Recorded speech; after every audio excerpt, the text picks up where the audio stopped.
The smell of beef broth and star anise drifted through the cold London air as Marco wiped the edge of the ladle and poured another bowl of Perry's for a waiting customer. It was early evening, and the streetlights along Camden High Street flickered on one by one, painting the wet pavement gold. The crowd was steady.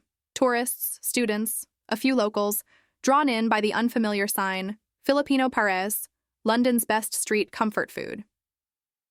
For Marco, the warmth of the broth was all that kept him going. He had been in London for 5 years now, and the city had hardened him in ways he never expected.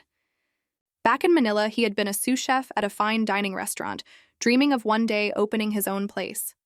But dreams were fragile things, especially when shared with the wrong person. He stirred the broth again, watching the shimmering fat rise to the top. Every bubble reminded him of her, Elena. She had been everything once. His business partner, his lover, the woman who convinced him to come to London with nothing but a suitcase and a promise. Together, they would bring Filipino flavors to the world, she said. Together, they would make a name for themselves. For a while, it worked. Their tiny restaurant in Shoreditch had become a hidden gem. Paris and Cambridge critics raved about their unique take on Filipino comfort food. Filipinos living in London came in droves, grateful for a taste of home. Marco handled the kitchen, Elena the business. It was a perfect balance, or so he thought, but success changes people. It started small. A missing receipt here, a vague explanation there. Elena would smile and brush it off. Just trust me, Marco. I know how to handle the numbers. He didn't question it. He was too busy perfecting the broth, too devoted to the dream. Then one morning, he came to the restaurant and found the locks changed. He thought it was a mistake at first, until he saw the new sign above the door, E's Kitchen, Modern Asian Fusion. His name was gone. His recipes, his photographs, even his knife set, gone. And Elena? Nowhere to be found. She had taken everything. Marco spent weeks trying to reach her, calling, emailing, even showing up at her flat. But she had vanished into the swirl of London ambition, taking with her not just his money, but his trust. The restaurant that had been his pride was now packed every night, but his name was never mentioned. Elena stood by the window in glossy interviews, smiling as she said, "It's all about bringing Filipino warmth to London." Every word burned in his chest. He hit rock bottom. For months, he slept on a friend's couch, cooking odd jobs for pennies. His pride, once fierce, crumbled under humiliation. He could have gone home to Manila, but he refused. He wasn't going to leave without making her see what she'd done. That's how Paris-London began. One folding table, one burner, one old pot that had seen better days. It wasn't glamorous, but the broth was perfect. Every bowl he served carried a memory. The sweetness of what he'd lost. The bitterness of what he'd become. That night, as the drizzle turned into rain, Marco handed a steaming bowl to a young woman in a trench coat. "First time trying Perry?" he asked with a faint smile. She nodded, holding the bowl carefully. "I read about you online. They say your Perez tastes like a story." Marco chuckled softly. "Maybe it is." When she left, he noticed a man across the street taking photos of his stall, not casually, but with focus. A professional camera. Marco's hands tightened around the ladle. For a second, he thought nothing of it, until he saw the logo on the man's jacket, E's Kitchen PR Team. His chest went cold. He turned off the burner and stared across the street. The man finished taking photos, then made a call. Within minutes, a sleek black car pulled up, and from it stepped Elena, wearing a white coat, her hair tied neatly, her presence commanding. She looked exactly the same, yet completely different.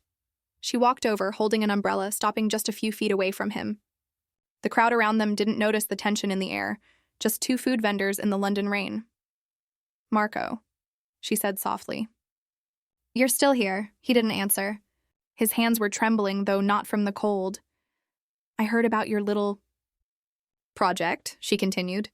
"It's cute, really. Street food for Londoners. How charming." Marco clenched his jaw. "You came all this way just to mock me?" She smiled, her voice dripping with sugar. "Mock you? No, I came to remind you of something. E's Kitchen has a brand reputation now. You wouldn't want people confusing your stall with us, would you? It might hurt your business." He met her gaze, unblinking. "It's not my business you should be worried about." She tilted her head. "You still have that temper. Don't make this hard, Marco. I could have you shut down in a week. Food permits, location rights. You know how London works." He stepped closer. The smell of broth, beef, and rain hung between them. "You already took everything once. I won't let you do it again," she sighed. "You always made things emotional." Then she turned, her heels echoing against the pavement as she walked back to her car. The black umbrella swallowed her as the rain fell harder. Marco stood there, shaking. Around him, the city carried on, taxis splashing through puddles, people hurrying under coats, laughter spilling from nearby pubs. But inside him, something cold and sharp was forming. He didn't want her apology. He didn't want his money back. He wanted her empire to crumble, slowly, painfully, the way she had destroyed his.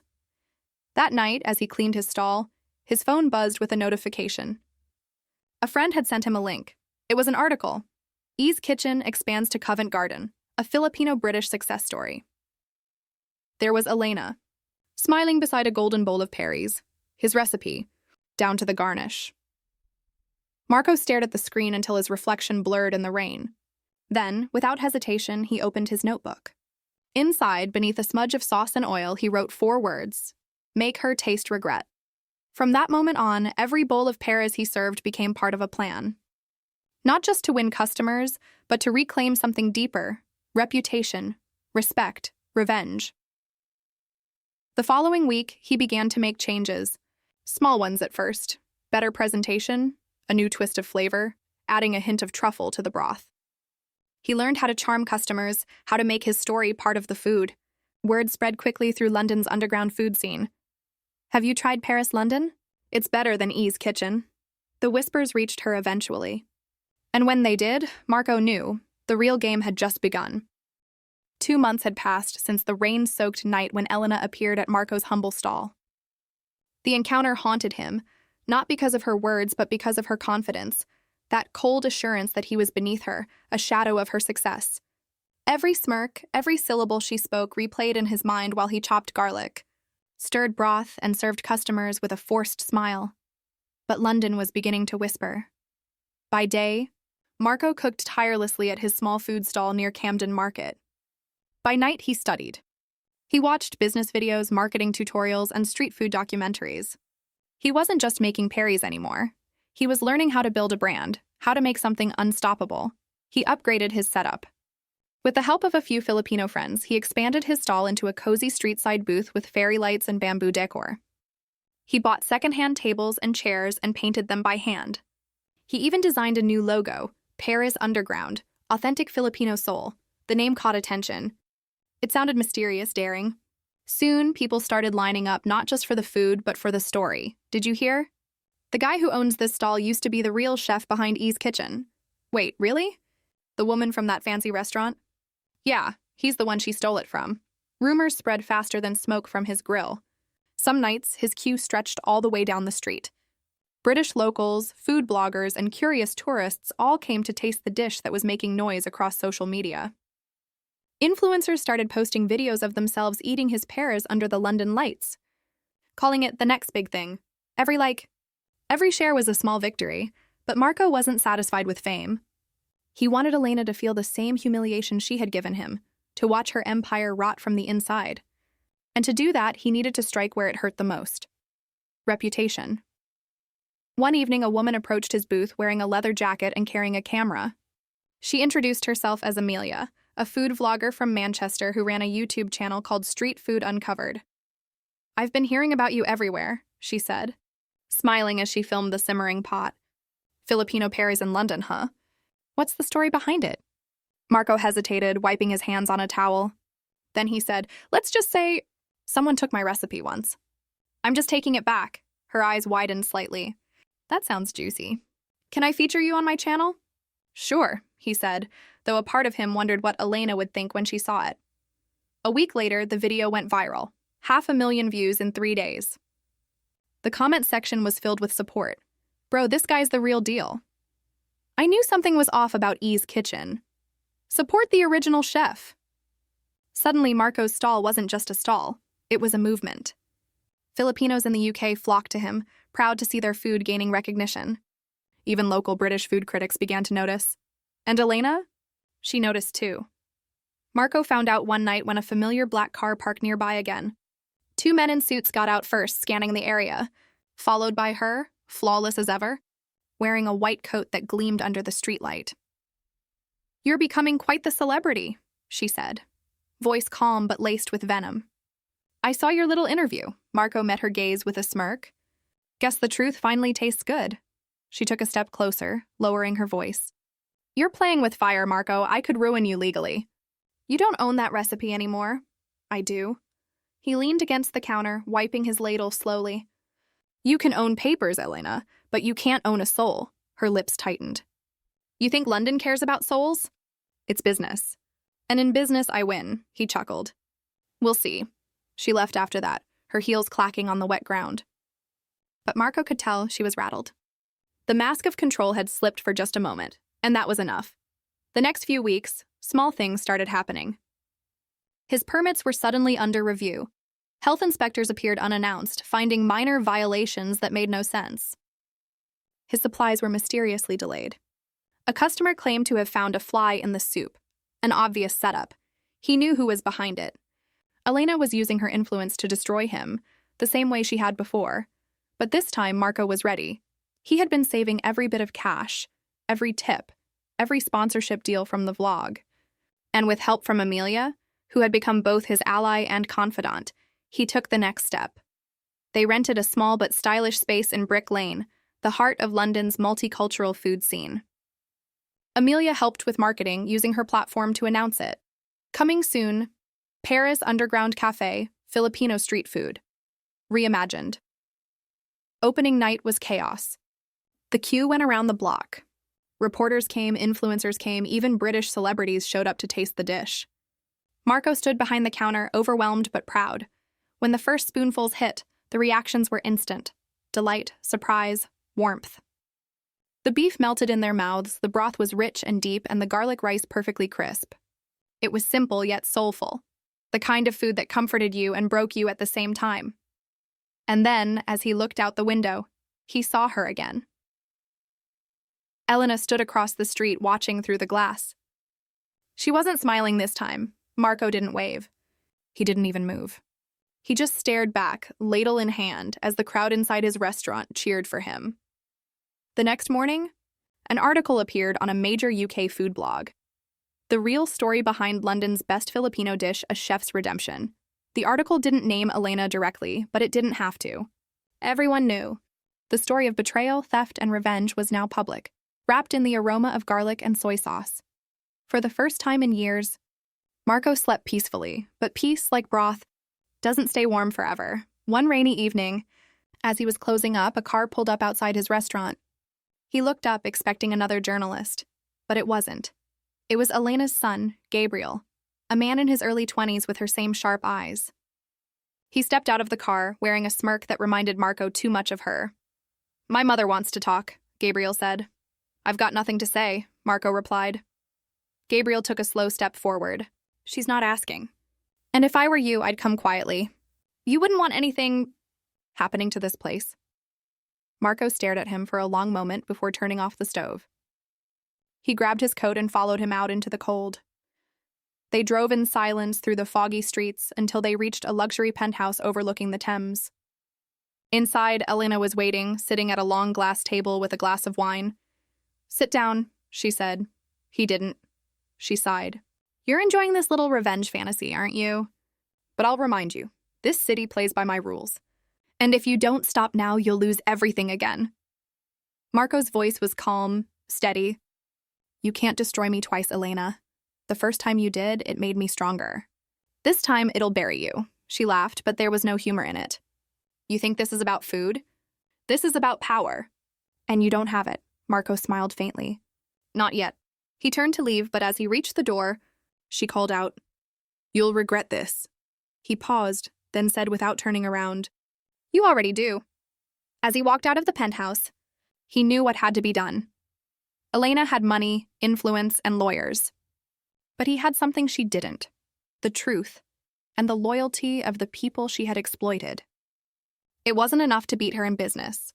He needed to expose her completely to make her face the consequences she had evaded for years.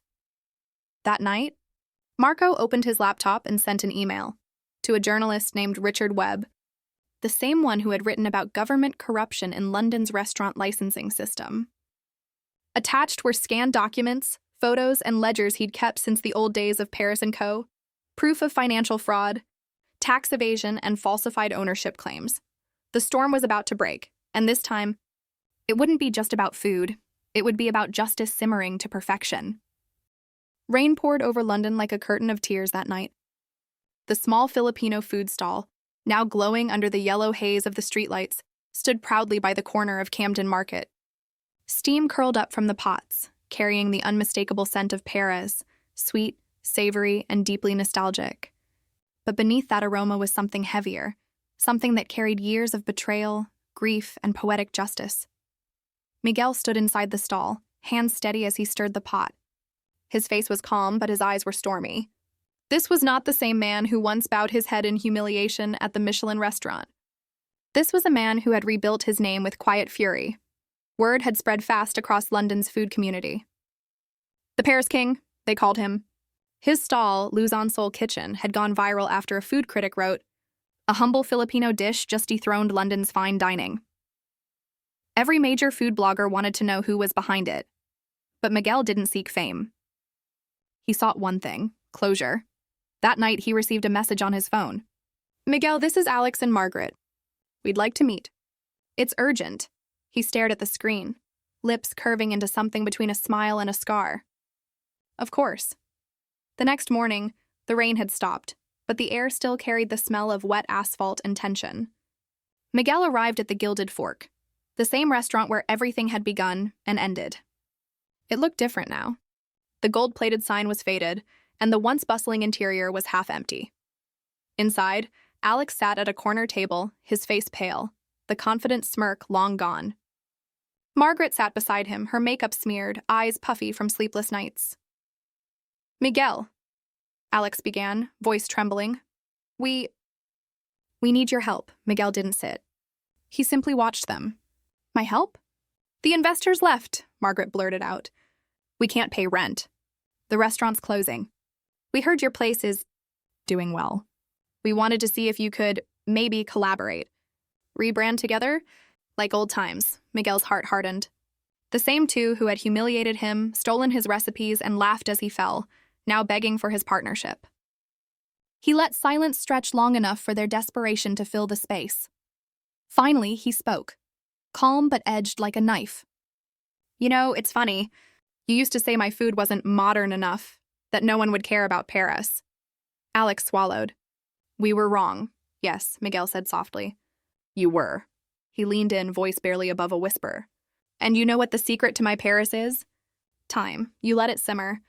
Let it absorb every ounce of pain, betrayal, and memory until it becomes something you can't forget." He stood, leaving a folded envelope on the table. "Inside are the papers you wanted to see." Margaret grabbed it, frantic. "A partnership?" But as she unfolded the letter, her face drained of color. It wasn't a contract. It was an official purchase agreement. Miguel had bought the restaurant building itself, the same one they had begged investors to save. And the landlord? The same man Miguel had befriended while running his stall. "You bought this place?" Alex whispered. "I did," Miguel replied. "And I'm converting it into a community kitchen.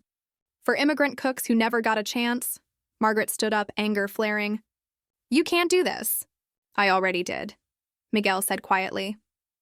Security appeared from behind him, ready to escort them out. As they were led to the door, Alex turned one last time. "You'll regret this, Miguel." "We made you." Miguel smiled faintly. "No, you broke me. And when you break something Filipino, we don't shatter. We rebuild stronger." That evening, back at his stall, Miguel looked out at the line of customers stretching down the street. Some were Filipinos abroad. Others were curious Londoners drawn by the aroma of caramelized soy and garlic. A little girl tugged her father's sleeve. "Daddy, what's Paris?" Miguel leaned over the counter and smiled. "It's beef stew. Sweet, salty, full of heart. The kind of food that forgives but never forgets." The father laughed. "Sounds like it's got a story." "Oh, it does," Miguel replied, ladling the rich, glistening sauce into a bowl. "Every bite has one." He handed the plate across the counter, his reflection shimmering on the metal surface. For the first time in years, he felt peace. As the night deepened and laughter filled the air, Miguel looked up at the glowing sign of Luzon Soul Kitchen and whispered, "For Mama," for every cook they ever looked down on. We rise, and with that, the scent of Paris, born of struggle, revenge, and love, drifted through the London night, reminding everyone who tasted it that sometimes the sweetest victory is served slow and hot.